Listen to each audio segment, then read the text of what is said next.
apparently I'm a Chad or a Kevin or a Ken or whatever the fuck you want to call it. The male version of a Karen. I meant to bring that up. Yeah, it could be called a Ken. That's what the hip kids are. The Gen Zers. But I like Chad better. I prefer to call Mike or Chad. So, but go ahead, Chad. I mean, Mike. I'm sticking with Dick. I'm going to stay with Dick. That sounds more right.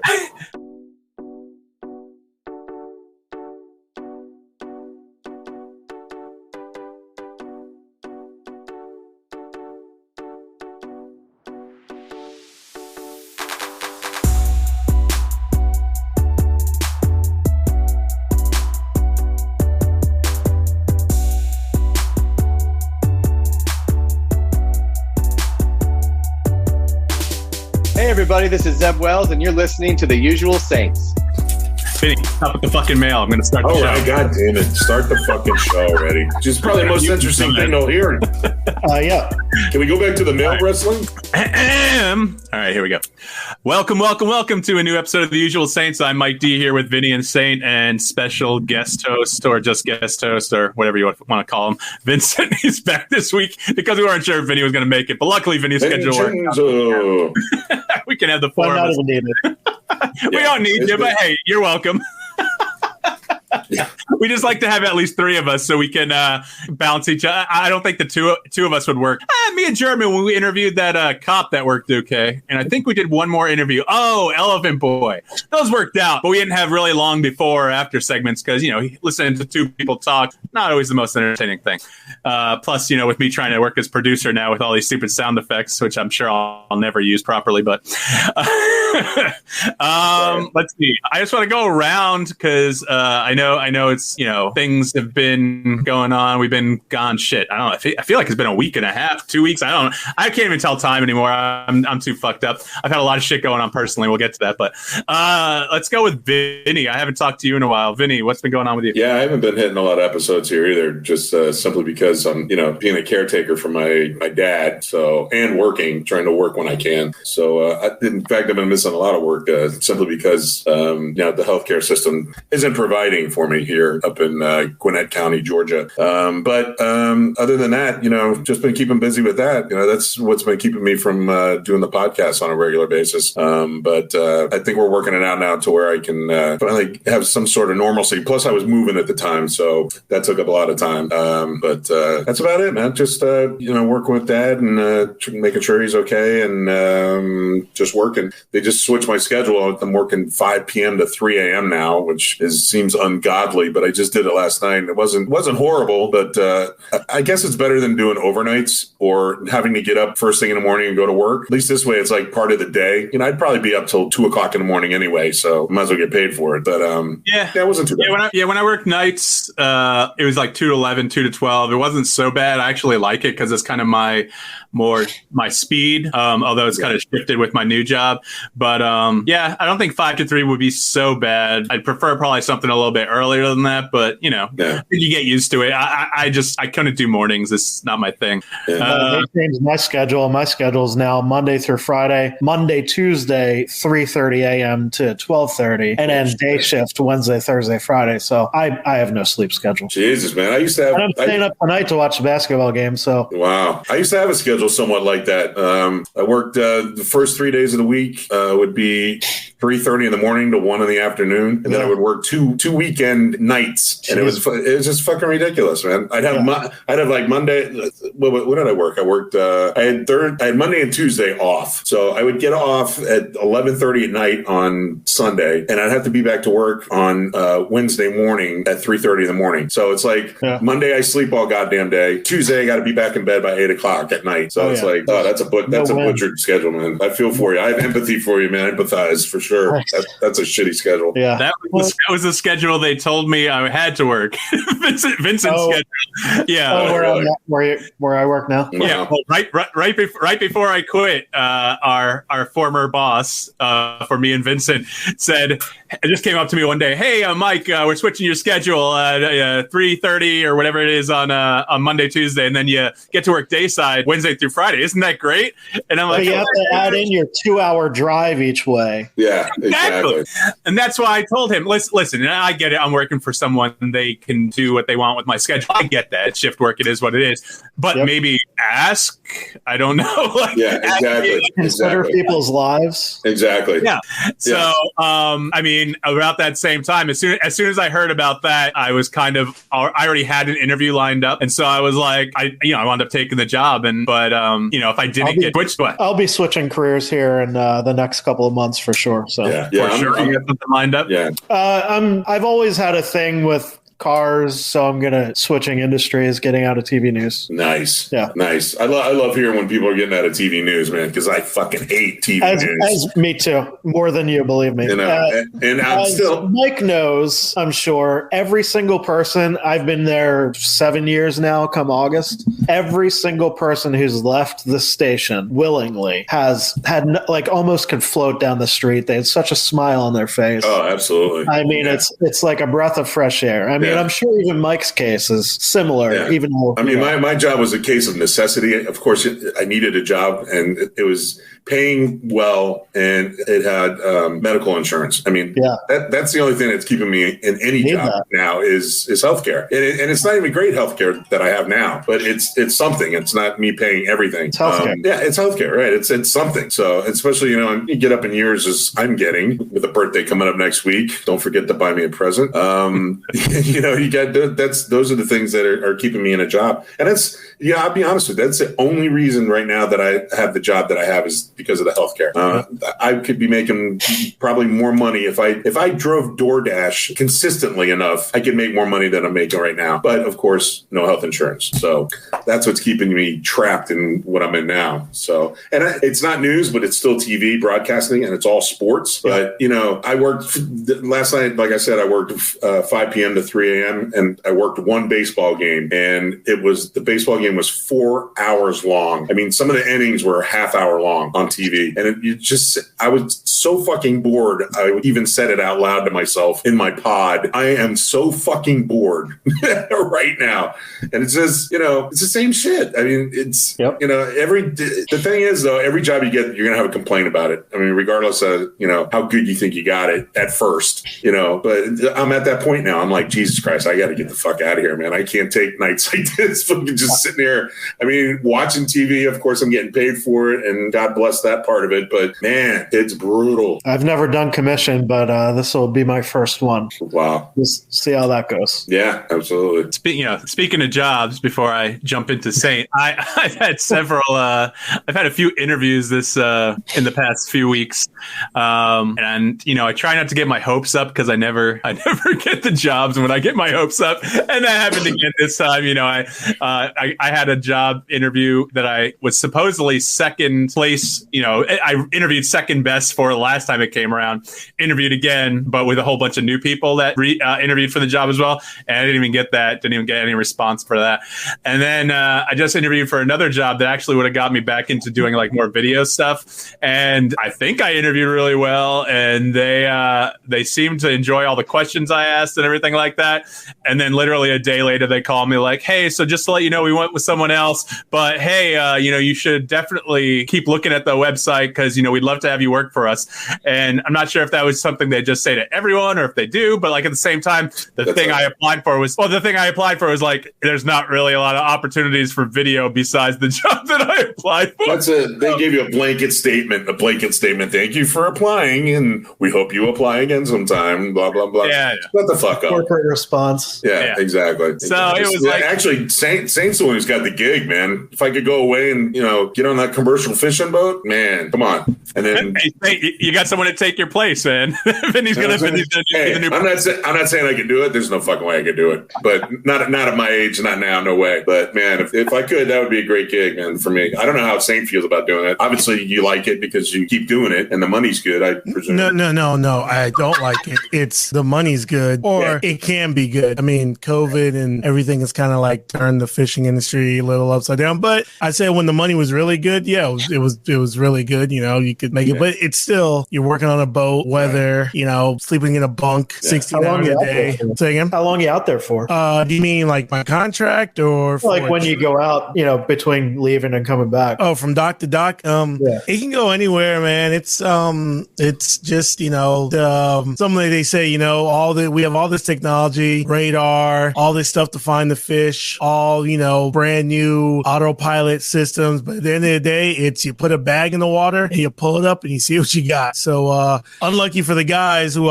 they've let me know how the fishing's been going. They once had a trip that was like 16 days, which is for our boat is just death. Like, wow. Typically a fast trip can go 6 to 7 days, but a usual trip will go something like 7, 8, 9 days. And they're doing so luckily for me, I've been home and they've been like dogging it. So, I mean, I don't mean bad for them, but I haven't really missed that many trips. Like if I was on the boat, I think I've only missed like 3 trips. I've been home over a month. So wow. That's not great. Good money. Yeah. And again, for that industry, we only get paid when the boat's filled up.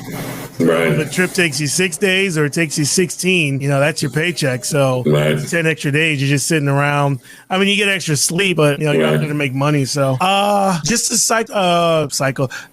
go back a bit. I was just thinking, like most people, you think get into TV news or TV broadcasting. Obviously, Vince, are you in front of the camera at all? Is everything you do behind the camera? No. So Mike and I were both photojournalists. So behind the camera, I actually got into it probably a little different than most others. I went to a tech high school. Okay. And I wanted to paint cars. That was what I wanted to do. So you have orientation freshman year. And then so sophomore year, you get to pick what you want to do. All 3 choices, I picked auto body because I wanted to paint. Mm-hmm. They got rid of auto body. So one of my friends went into communication arts. He asked me, he's like, why don't you just do this? So I wound up doing that. I'm the only one from my class still doing it. He wound up being an electrician, which is obviously a smarter move. But I mean, it brought me from back home in Jersey to Naples to Virginia Beach to here in Orlando. So you get to see things. It's just a different path rather than straight college to here. Well, that's one thing I can say about the TV news industry, that if you're in it and you've been in like I was at WSB Channel 2 News up here, which is like the number one station, one of the number one stations in the country as far as demographics and whatever. But when you have that on your resume, man, you could basically go anywhere in the country. If they're looking for somebody and they see that on your resume, you're good to go. That's one thing I can say about you can travel pretty well with this type of job. There's usually an opening somewhere. Yeah, exactly. They're always looking for somebody, and of course, the more experience you have, the better. But even so, I mean, everybody's, with all the cutbacks and everything that everybody has gone through, well, because of the COVID, but also because of, corporate takeovers or whatever, it's easy to travel anywhere to get a job, even at an entry level. But yeah, you can travel well with this job. That's for sure. But it's so monotonous, and I got so jaded over the years. I was like, man, I got to get out of this. I used to love every day, Of course, back home, I wasn't really covering murder after politics, after this, that, house fire and everything. Down here, at least in Orlando, Naples was different. But in Orlando, it seems to be more, and Mike can attest to this too, a lot of just murders, fires. Yeah. I mean, sadly, you look forward to the hurricane where, you get a lot of hours, but it's fun. Yeah, it's different. It's different. It's really fun. It's different to cover. Yeah, it's different. Yeah. I mean, that was the thing here, especially in Atlanta. Gloom and doom every day, man. It, no matter how much you love your job or love people or love this and that, that gets to you after a certain number of years. Yeah, definitely. Yeah, and 3 hours of news, from 4 to 7, and you're going over a lot of the same stories. Of course, the big stories, every half hour you're talking about those again. And normally it's about a wreck, a death, a murder, theft, a robbery. It's the same shit over and over and over again, but and it gets monotonous. Yep. I mean, I understand that. I actually miss TV news, and I understand not all of me misses it, but I still pride myself on my ability to cover breaking news because I was really good at it. I knew what to do. I knew how to do it from, my years of covering it. Yeah, I did enjoy like cool stories that I could cover, but the boring shit, like some of the community events that that's what I like. I know you like the dog races. I loved what they called VOSOP patrol. Yeah, exactly. Let me do it too often. Like my strong suit when I'm working with a reporter is time management. So the less time that the reporter gives me, Mike knows exactly which one I'm talking about. The less I care. The less. Right. Is there a black spot in the story? Does it have video all the way through? All right. And in news, they're pretty lenient about that stuff. As long as you have a picture, as long as you're showing them something, that that's fine. Whatever. I mean, I've had guys out there, and as far as photojournalists are concerned, cutting stories, and their VOSOTs, they would be looping the same video for 5 minutes. Just 3 shots, just 5 seconds of this, 5 seconds of this, 5 seconds of this for fucking 5 minutes. It's like have a little imagination. Get out there and take as many shots as you can. I mean, and sometimes I know you can't because it's boom, boom, you want to get it on as quick as you can. Some people like giving you 10 minutes to edit your whole story, which you should have it an hour and a half. Right. Vinny, did you ever go out in the field? You never photog. You were an editor, a PA. That's another thing I was going to say is being a photojournalist and being out there, getting the stories and all that. To me, that would be a little more exciting, and I probably wouldn't have become, it wouldn't be this monotonous thing that that I got into. But being on the technical end of it and just making sure that all this shit gets on TV, sitting in the same spot, looking at the same screens, working with the same people, doing the same thing every single day. That is what becomes wearing. And then, of course, the stories that you hear over and over and over again. You guys are out, you hear your story, you're doing your story, and that's what you hear the most. That's what you're into. But I have to listen to everybody's story, and I listen to them over and over and over again. And it's like the Office Space. Yeah, exactly. It's a one thing. And instead of bringing out a fax machine to beat the shit out of it, it's producers that I want to fucking bring out back and beat up with a bat, but I'm not in that anymore. So everybody's safe. If I ever move, I say out of Florida, I put an asterisk next to that because if we do end up moving to St. Augustine someday, like the wife wants to do when we retire or whatnot, I feel like I may try to look and see if Jacksonville has any St. Augustine bureau spots or anything like that.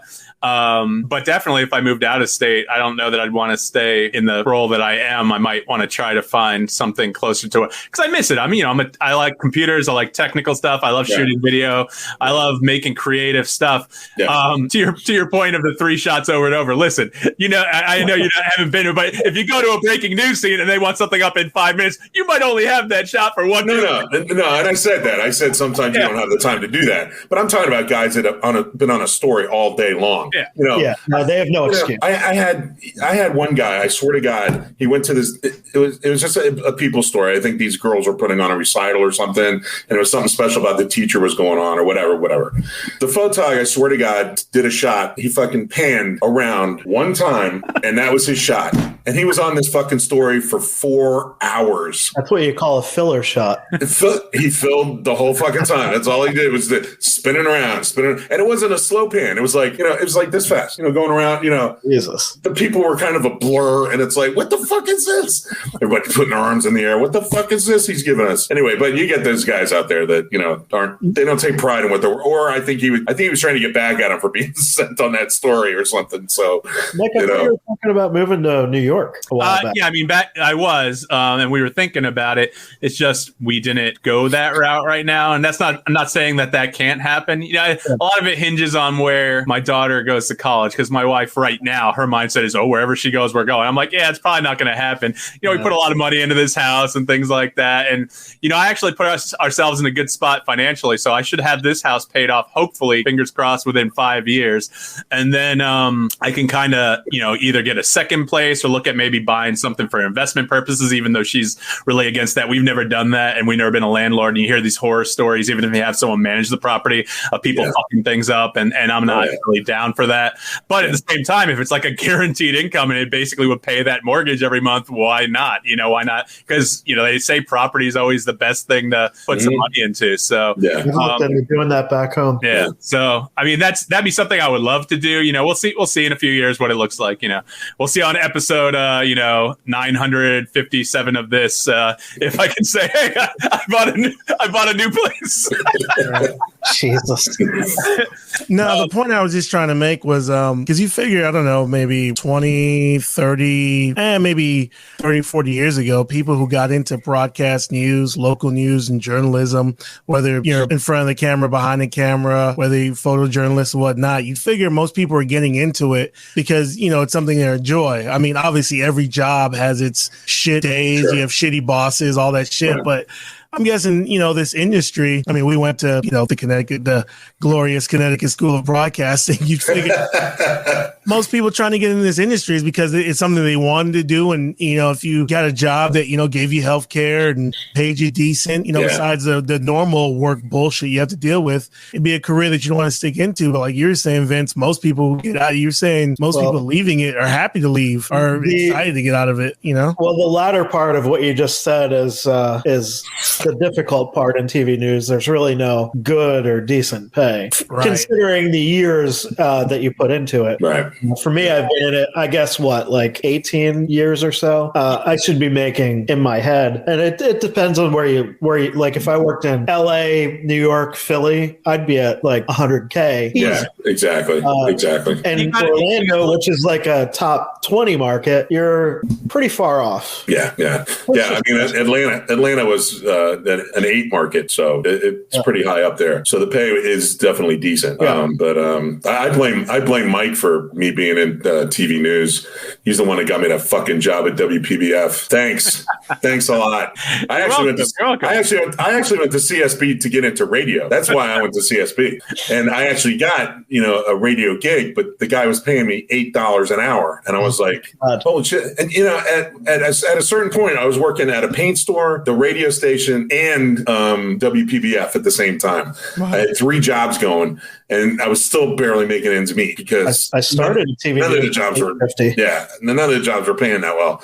And I went into the radio thing at first, and then Mike got me that spot at WPBF, and I'm glad he did, because that's eventually where I quit the other 2 jobs to stay in the business. And they got me up to Atlanta, and it was paying me decent money. Did you ever, Vinnie, since you're in that area, do you ever think about like going like the national route, like CNN or like something like that, instead of getting out of the local? Well, the CNN and places like CNN and the Weather Channel, and even the place that I'm working now, they have a big turnover rate. And I'm not talking about just people coming in and quitting. I'm talking about you get in there and, 3 months down the line, they're getting rid of you because they're doing a cutback or something. And then you find out 6 months down the line that position is still there and they're filling it with somebody else, So there's a lot of turnover there. And yes, I could get a job at CNN or even the Weather Channel, just simply because of, my resume, but I choose not to because it's, again, TV news, and the Weather Channel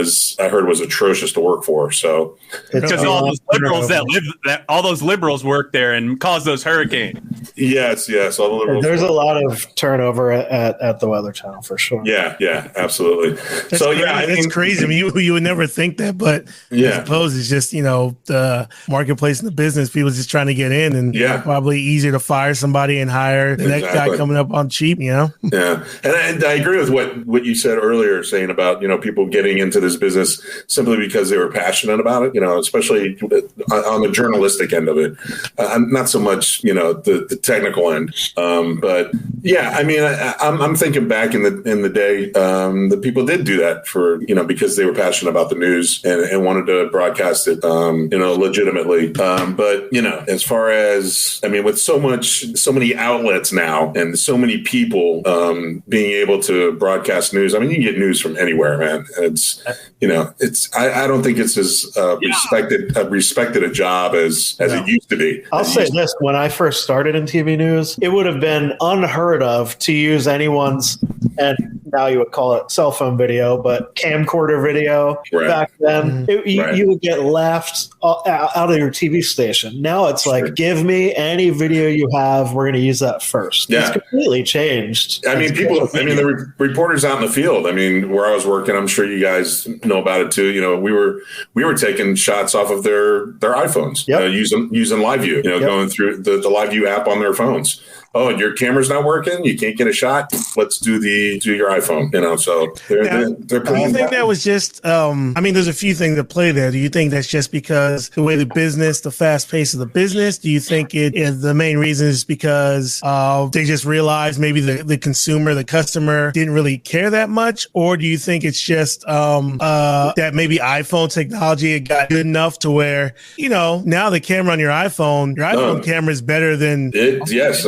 I've taken shots on the iPhone where it's better than the actual camera. It's clearer, and I think people are very comfortable with the idea of seeing iPhone video and camera video and stuff because they do it themselves. Right. So it's not like a shocking thing. Like, oh my God, what is this from? Everybody knows what iPhone video looks like. Well, for me, I think it was a mindset back then of it's just not professional. Right. They want their professional photojournalists. Right. Because anybody can do it. But so in August, we have training it's going to be a week of training for everyone, including MMJs and everybody, on someone's coming in and going to teach us shooting on the iPhone. And after that week, so I'm the only one that's for it. After that week, you'll have the option to essentially, basically you'll put your professional gear aside. They're going to buy you like $2-3 grand worth of cell phone equipment and an upgraded cell phone. And that'll be your gear, which is fine for me because what I shoot on now is not 4K. Right. It's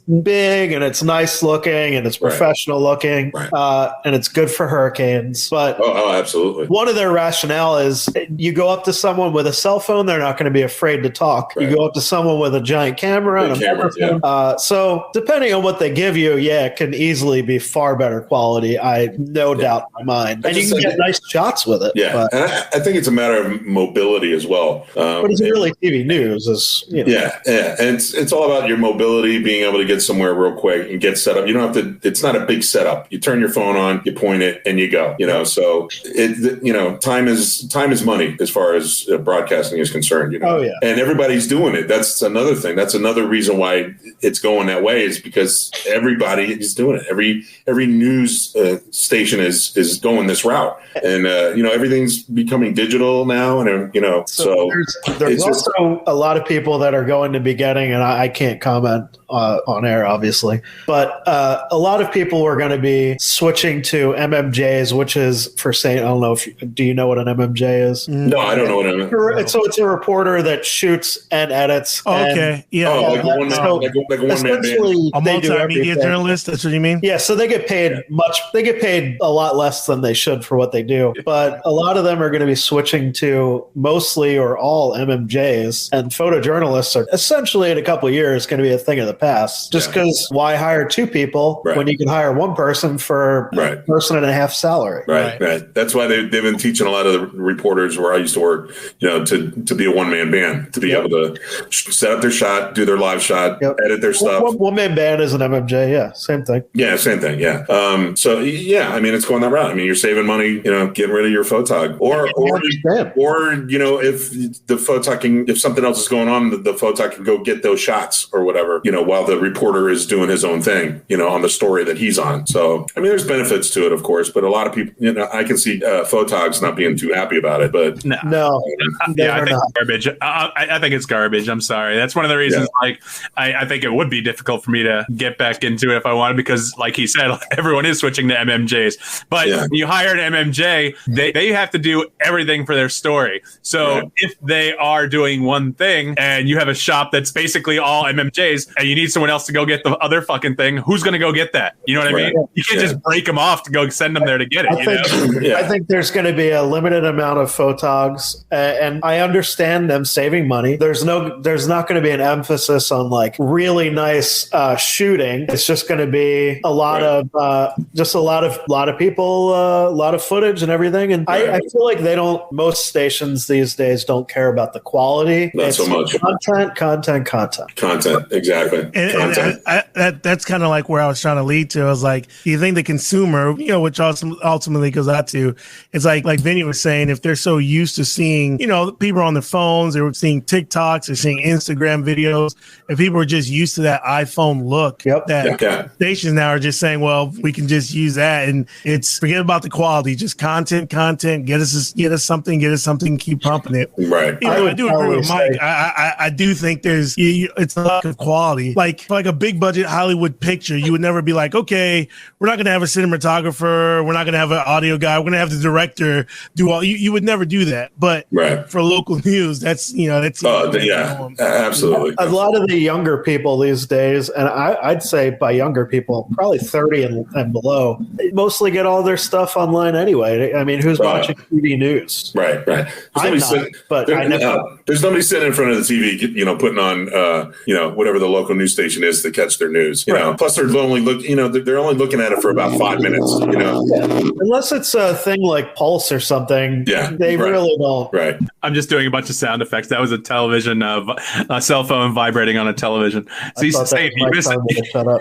I thought it was a vibrator. I thought Mike was bored and he was going to take care of himself for a little while. Well, thank God Mike added that sound to really, encapsulate what we were talking about. Exactly. It's about time this fucking conversation got in the dirt. Jesus.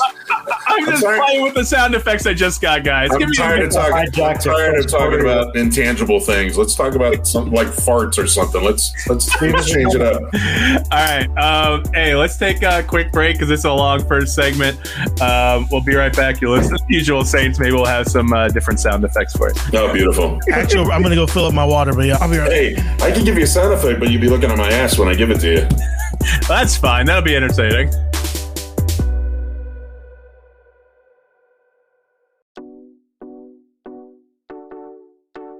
Hey, this is Trooper James Casey. You're listening to Usual Saints. Was that an Arizona logo on your shirt, Mike? Nah, man, that's AFC. Oh, I didn't see that. I'm like, it looks like Arizona from here because you're pixelated, so I wasn't sure. Am I still pixelated? I upped it to 720p, and you were good there for a little bit. You were good for a little while, but you're back to where you were. I'll try to leave and come back. Hang on, because it'll keep you guys in. It'll keep recording. All right. Wow. Yeah. It changed to good. I wanted to be over here anyway. Yeah. I like this position better. I don't know. I don't know.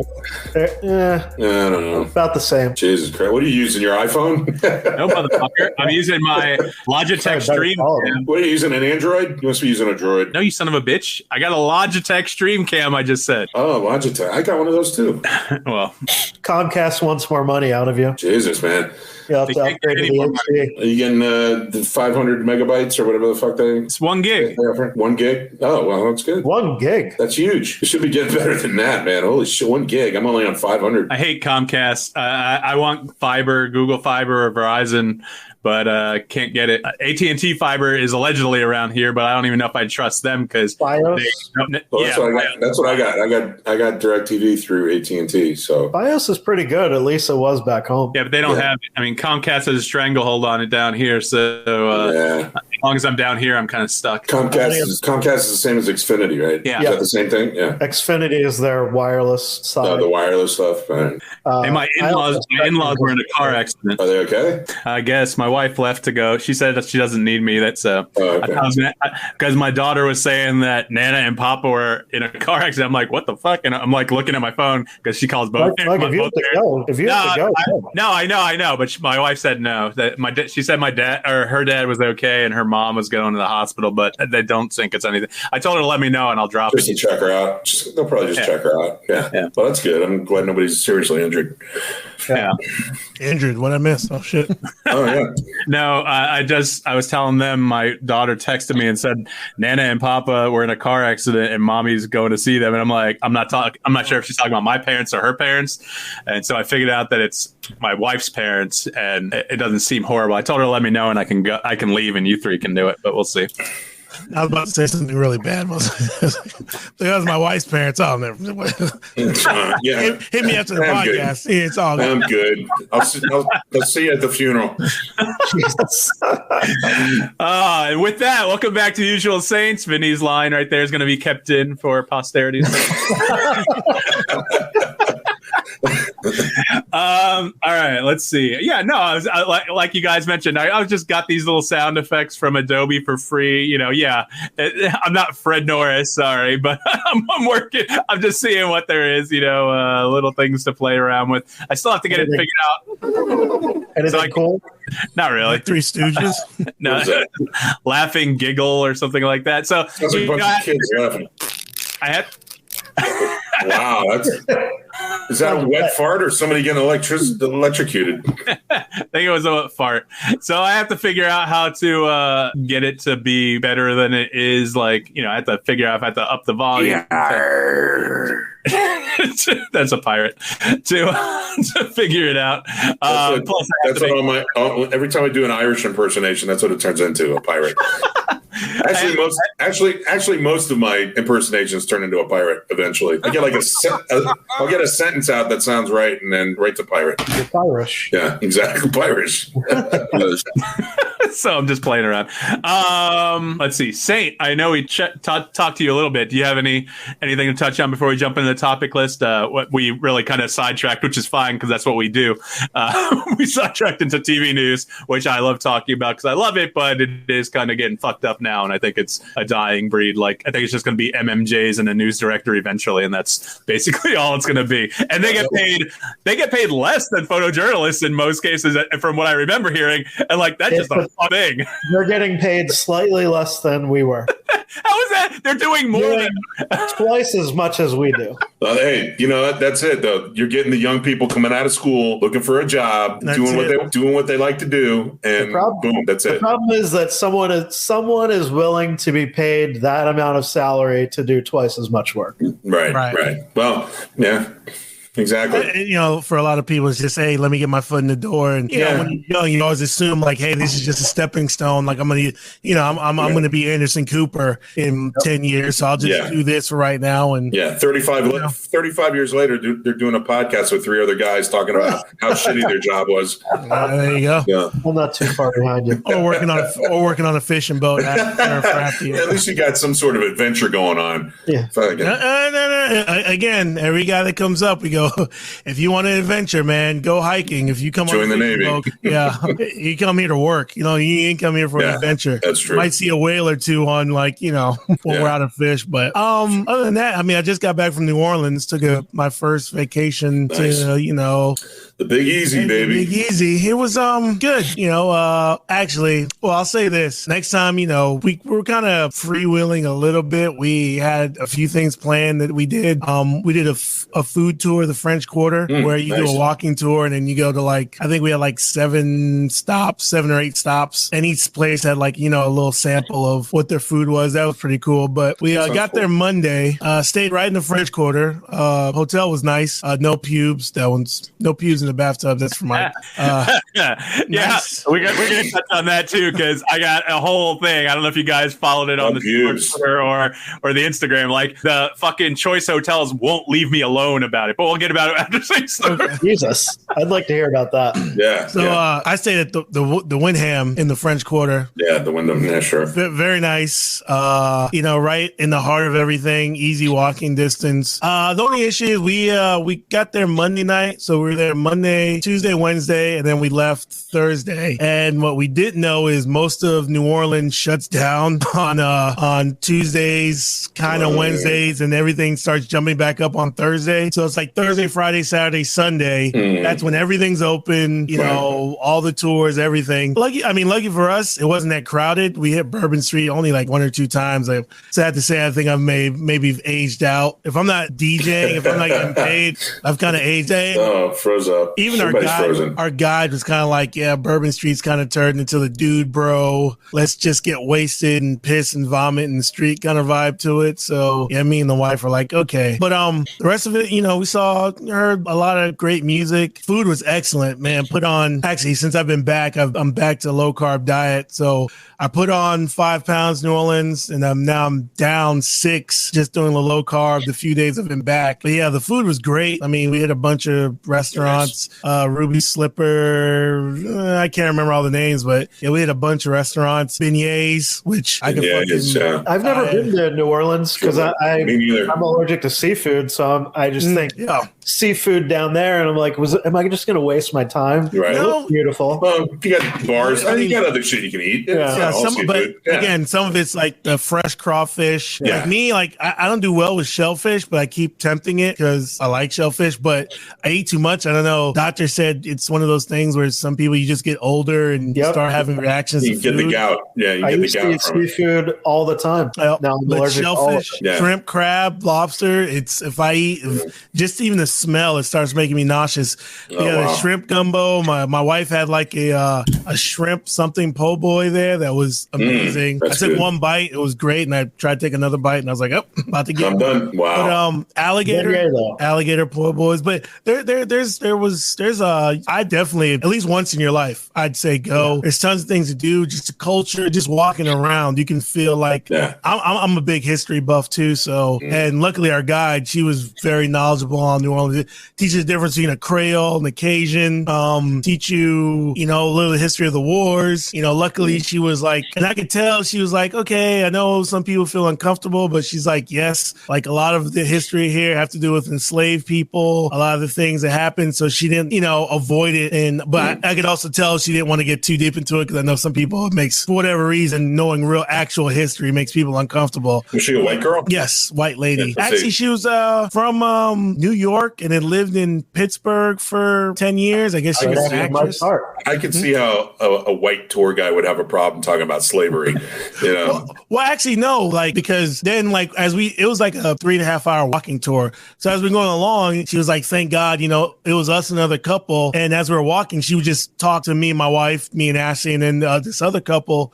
And she's like, well, thank God you guys are talking to me, because sometimes I do these tours and no one talks to me unless, you know, we're stopped or they ask me where to go to the bathroom. Right. So we were conversating, but you could tell, like, she was like, yeah, you know, I try not to make anyone uncomfortable on these tours.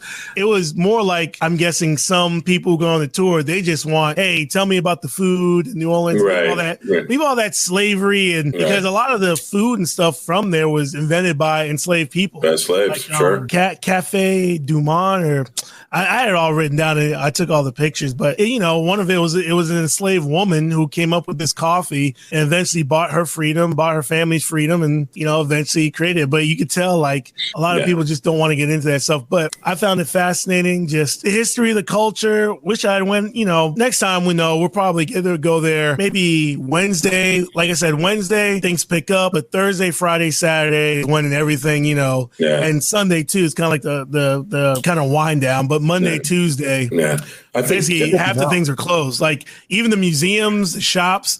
Like we wanted to go to, what was it? It was a voodoo museum. You know, they got a couple of voodoo museums. They have cemetery tours. And on Tuesday, they're just closed. They're like, And like, she told us, like, oh, that place right there, that's the best. It's in the Frenchman's Market. And she goes, she's like, for my opinion, they make the best beignets in the city. I was like, oh, yeah. She said, oh, I think they're closed today, and they probably don't open until Thursday. Yeah. And like, we were leaving, you know, noon on Thursday. So, but overall, it was a good vacation. The kids are off for the summer. So I would highly recommend, if you have a chance to go to New Orleans, go do it, man. At least once in your life. I think going anywhere for the first time is more of a learning experience. You know, you're eventually going to go back because you've learned what you've missed and other things you can take advantage of when you're there the next time. You'll be able to plan better and stuff like that. I think going anywhere, it's really a learning experience like that. I haven't been to New Orleans either, like Vince down there. I'd love to go, man. But like you, I'm a history buff too, but also the food and the bars, forget it. You could just leave me on Bourbon Street and come pick me up in a week. Like I said, if you don't mind waking up early, like it seems like everyone like 9-10 o'clock is the wake. It's a party city, but wake up early. You can go to the cafes, and like I said, we went to Cafe Beignet, and for my money, that was that and the Ruby Slipper. I had some of the best meal. That it was just awesome food. That and they're open from like 7:30 to 2. But awesome eggs Benedict and the beignets. Like I said, I probably put on 10 pounds just eating those every day. It's basically a donut. It's a French donut. Yeah, it's fried dough. Yeah, the powdered sugar and the way they do it. And then like at the one Cafe Du Monde, they actually have a window where you see the guy how he does it, and he cuts them in squares, and he's just throwing them. You throw them into the fryer, just throw them out. So hit him with the powdered sugar and send them on their way. I'm going to Vegas for the first time for a bachelor party this year, so that'll be interesting. I love gambling. I grew up near Atlantic City, so gambling and buffets. sign me up. I have no idea where you're saying. I'm not sure. We just picked a date, so we're going in November. So Vegas is cool. I've been to Vegas a few times. My only thing is, as a gambler, because people my age, they go to Vegas and they don't, gambling's just like not what they do anymore. My advice, if you want to do some gambling, the old strip, the old with the Golden Nugget. And there's still a lot of things to do in that area, but it's better for because you get like serious gamblers, you get less dude bros. I don't know. If any dude bros are listening, no offense, you guys ruin everything.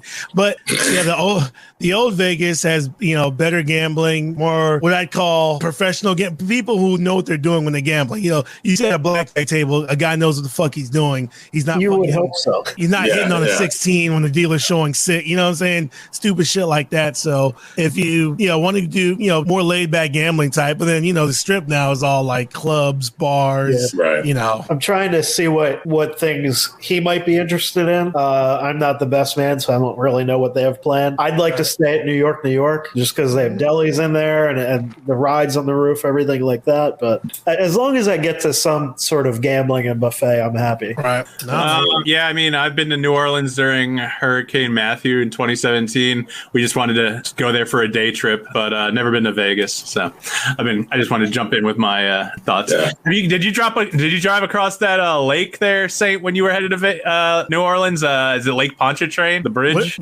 Whatever that big, the big lake, because we drove. So whatever it is, we drove into there, and it was big old lake bridge. That bridge is I think the longest bridge definitely in the United States. It might be second in the world or longest in the world. Felt like it.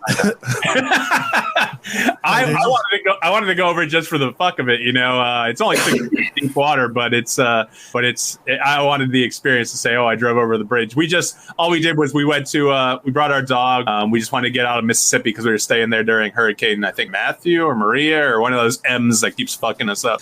I didn't really get to experience it as much as you did because we didn't get to stay in the city. But I would like to go there sometime. It was fun. You can tell that it has a lot of culture and history and whatnot. Just the houses themselves are just things of beauty. How long does that drive? Millions of dollars. What's that? How long does that drive? From Tampa, it was about like 9 and some change, so maybe like 9.5 hours with gas stops. Yeah, it's only about 6 for me, 6.5. Guess I'm looking at like 10.5 from Orlando. Yeah, probably. Yeah. All right. Let's move on to the topic list. There's still a topic list? Jesus, we didn't. Yeah, there is.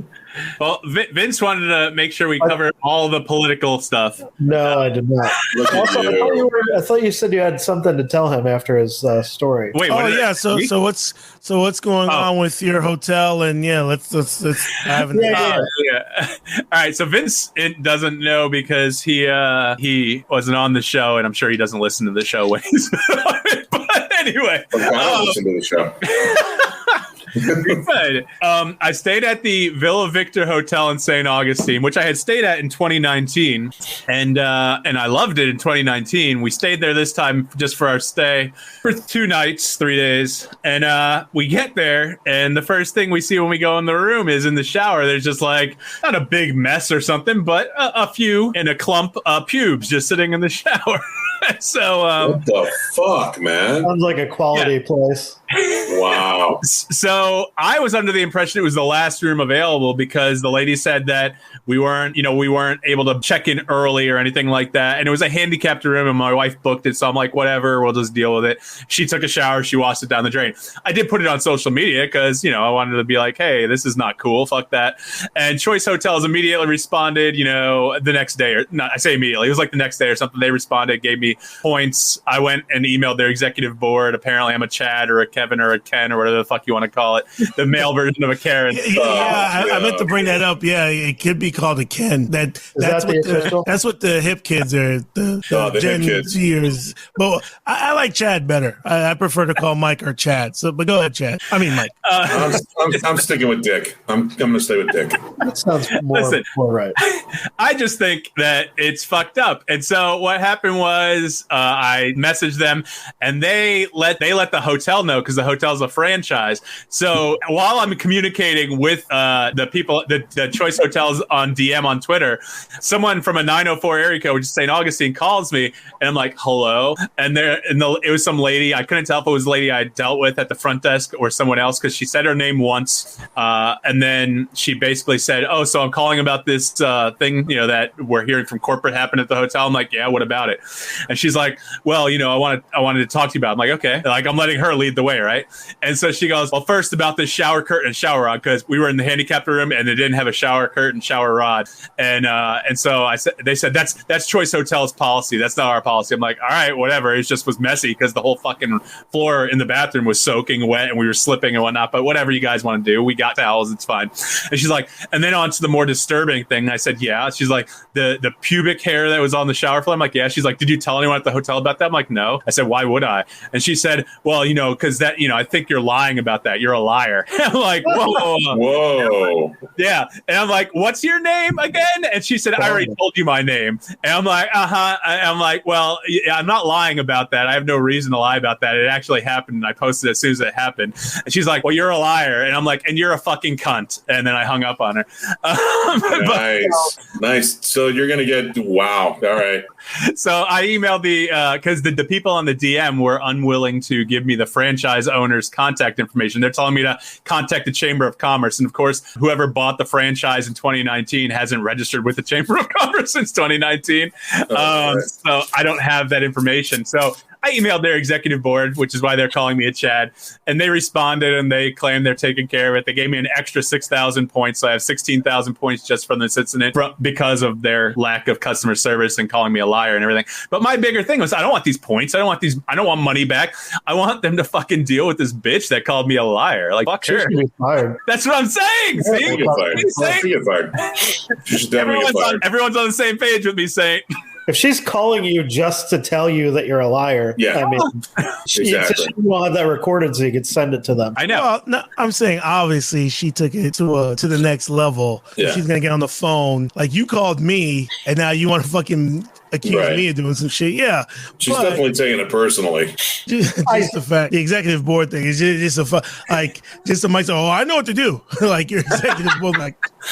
I know how to deal with companies. Listen, Elliott Advocacy. Anytime you need to, if someone at the store level is not giving you what you need for any company, you just Google that company and executive board. It usually will come up Elliott Advocacy the first thing, and they'll tell you several email addresses: CEO, Director of Customer Service. Just email all those motherfuckers. Email bomb them and be like, and say, be very professional, because that's how I am. Except for when someone calls me a liar on the phone. But in email and written, I'm very good with my words, and I send it to them, and they say they're taking care of it and they're dealing with it at the local level. So we'll see. I mean, I'm unlikely to stay there again unless that bitch isn't working there again. And the problem is I don't know who it was because she wouldn't tell me her name again. So I think it's very cute that you said I'm good with my words. That's cute. Sounds like something you say. Sounds like something you say to a little kid. Use your words. Use your words. The one thing I would say stays, you probably should have told them while you were staying there. I know, but like I said, I thought there were no more rooms. So what the fuck were they going to do? Like book me somewhere else, like, or go clean it up? I mean,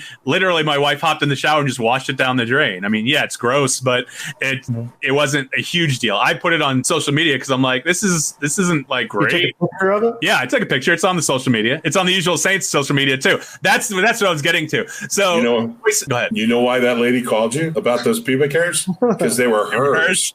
They were her pubic hairs. That's right. She was there. She stayed there, left her pubes. She's rubbing her shit on the tub. Yeah, right before she left. There was no tub. It was a shower. It was a handicap. Oh, just a shower? Just a stand-up shower? Yes. Wow. So Choice Hotels, because I hashtag Choice Hotels instead of, I didn't tag them with the @ or anything like that on Instagram or Twitter, but on Twitter they would not leave me alone. They're like, well, can you let us know the date this happened, the incident, the reference number, your reservation number? I'm like, guys, you guys have already handled this on my personal Twitter. I really don't need you to handle it again unless you can give me the local franchise owner information.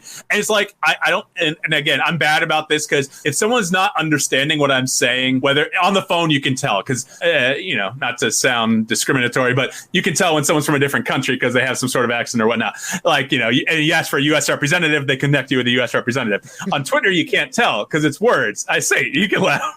On Twitter, it's like words, all right? So like, they're clearly not understanding what I'm saying to them. I'm saying, if you guys can't answer this one thing for me, it's already been dealt with. So you don't have to keep handling it. But they kept trying to handle it. And I'm like, okay, well, you obviously aren't understanding what I'm putting down. So you can move on because I'm moving on. Thank you. So actually, rewind again. So if you're on the phone and you're dealing with customer service, and if you could tell someone's from there, you ask for a U.S. representative. And fuck yeah, man. Oh yeah, because you know what? This is what happens. Listen, this is what happens if you're talking. Not every time. It depends on how they're trained. But if they're in a fucking call center in like India or Bangladesh or anything like that, like their whole thing is they're reading from a script. They're repeating what you're saying. So like they're saying, "Oh, I'm sorry to hear that you're experiencing such and such issue," and then they're just reading from a guide on how to handle it. But that's not what I need most times because that's why I'm calling for the human interaction. Otherwise, I would just look it up or email something. So yes, I do ask for the U.S. agent, and sometimes it's a big pain in the ass. Sometimes they tell me they can't connect me with the U.S. agent, and I'm like, "That's not true. Give me your supervisor." And that, I'm a Chad. Fuck that. But you're like this fucking guy I work with, man. There's a fucking guy I work with. He whatever happens to him, if anybody touches him or makes him unhappy, definitely he all of a sudden says, "That's it. I'm going to sue him. I'm suing him. I'm going to find a way to sue them." He wants to sue everybody. That's it. We were talking about some dude being bigger than him, and he was like making fun of him we were looking at him on the internet. He's like making fun of the guy, and one of the other guys I was standing out to, he says, "Yeah, I bet you wouldn't say that to his face." He's like, "I bet I would." He goes, "Yeah," and then he beat the shit out of you, and he's like, "Oh yeah, well I'll just sue his ass. I'll just sue him." Like everything that happens, he's gonna sue them. I got fired. I'm suing him. Here's the thing about it, and like I just said, like the point of taking it to the executive board, that's like the crescendo for me. But I've learned as I've gotten older, guys like Mike and those Karens, they end up getting the service that they want because they bitch and complain about it. I've learned like you have to. My wife, she hates it. She doesn't want to get on the phone with anybody. She hates customer service. She's like, all they do is give you the run around the circle. Me, as I've gotten older, it's like, no, if I feel I'm getting screwed, well, fuck it, I'll just make the time. And I'm just seeing that there's another level to this Chad that Mike is introducing me to that I think I might end up emailing an executive board member or two come in the future just because I'm like you said, automation and things, they're sending all the call centers overseas. Half the time, all I want is someone just get on the line and be like, "Hey, this is the problem. Here's, how to fix it, or here's what we fucked up," and it'd be done. But a lot of times you just get the runaround. I'm too lazy to do that, man. It's like I want to be done with it. It's all right. It happened. I got screwed. Whatever. I'm moving on to the next thing. Nah, you got to be the Chad, the squeaky wheel Chad. Now, if I'm getting screwed out of money, that's a different thing.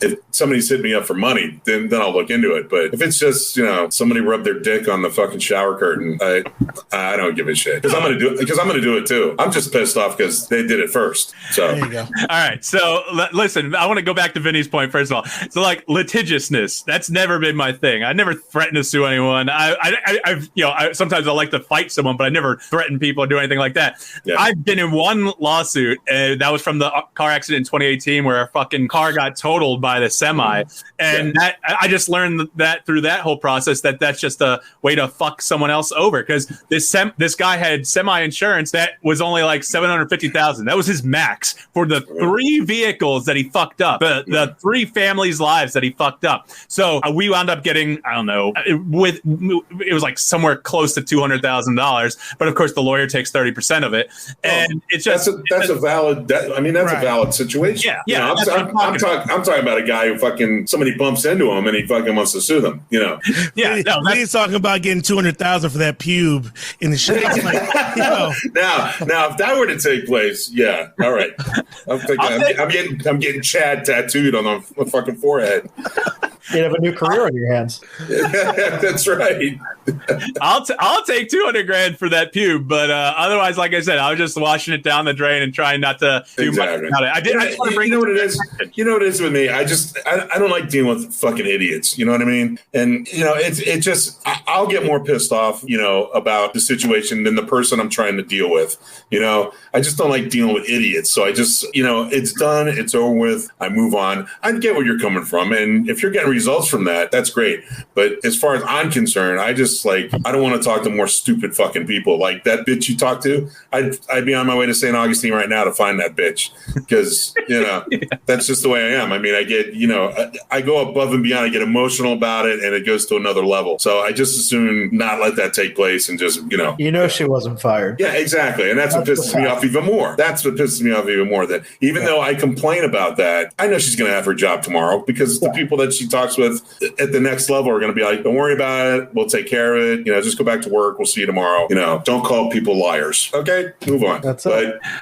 But I get where you're coming from. I'm just stating that I'm just too lazy and emotional to get involved with those things. So anybody can deal with that. My hat's off to them because especially if they get results. Obviously you have, so you're doing what you need to do. Not yet for this one. We'll see if anything actually comes of this one. I doubt they'll let me know if this woman gets fired. But continue. All right. So actually for this episode, I want to go ahead and end it so we can have time to record our second episode because I'm being in New York and I have to record a second episode. But we're gonna flip-flop, but this is gonna be my evergreen episode that gets released on the 27th. So Vinny, did you put a fan on, by the way? Yes, god damn it. Do I gotta shut that off now? It's loud as fuck. Something against comfort? Can I have comfort? You want to murder your fan now? God, it's not a job, man. I just want to sit here and talk. Maybe you should get some central air. I have central air. All right. I look at it. I'm big and fat. I sweat eating ice cream, so I need a fan. Okay. You and Jeremy, man. You and Jeremy. All right. Jeremy has a fan too, so there. All right. If you guys want to follow us, we're The Usual Saints on Twitter, Instagram, Facebook. We have a Facebook group. Go to theusualsaints.com. We got all our places to listen to us there. We got our YouTube there. We got everything there. Ways to contact us. Our phone number is 240-724-6877. If you're watching us, you see it at the bottom of the screen. Somebody call for Christ's sake. I know. I can't watch a podcast and they put a fucking phone number there and I don't call it. Well, we have one viewer allegedly, but they're not calling. I don't know if it's your girltime or whatnot. Hey, viewer, make a call.